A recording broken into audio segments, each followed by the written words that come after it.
En embarquant dans un avion, le premier message que les passagers reçoivent avant le décollage est d'éteindre leur téléphone ou de le mettre en mode avion. Les hôtesses et stewards passaient pour vérifier si nous nous exécutions bien. Avec le temps, nous avons pu constater que la surveillance s'allégeait, et pour cause. Bientôt, il n'y aura plus de contrôle ni de demande de passer en mode avion.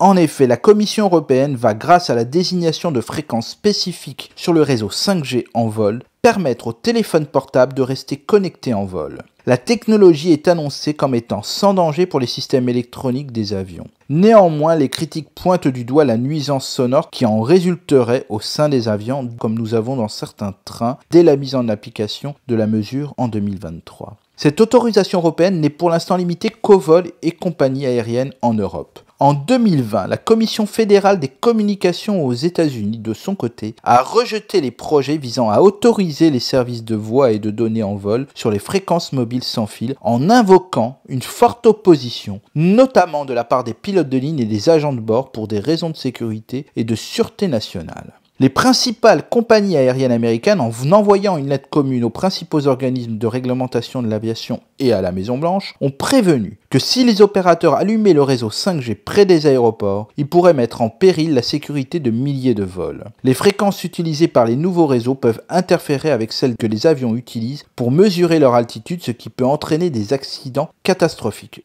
Vous le voyez, tout le monde n'est pas d'accord sur le sujet. Cela a entraîné d'ailleurs des situations étonnantes. Emirates, Air India, Lufthansa, British Airways et Japan Airlines, entre autres, ont annoncé des annulations et des modifications de vols vers les États-Unis uniquement pour cette raison. En pratique, la décision autorisant les compagnies aériennes à permettre à leurs clients de passer et de recevoir des appels téléphoniques et des messages textes et d'utiliser des données comme ils le feraient sur la terre ferme ne fonctionnera qu'à basse altitude et dans certaines conditions météorologiques favorables. En outre, le commandant de l'avion peut ordonner l'extinction des téléphones portables à tout moment s'il le juge opportun. Le service sera proposé au moyen d'un équipement de réseau spécial appelé picocellule, qui relie le réseau de l'avion à la Terre par l'intermédiaire d'un réseau satellitaire. Vous le voyez, la quiétude et le silence dans les avions seront peut-être bientôt révolus. À la semaine prochaine.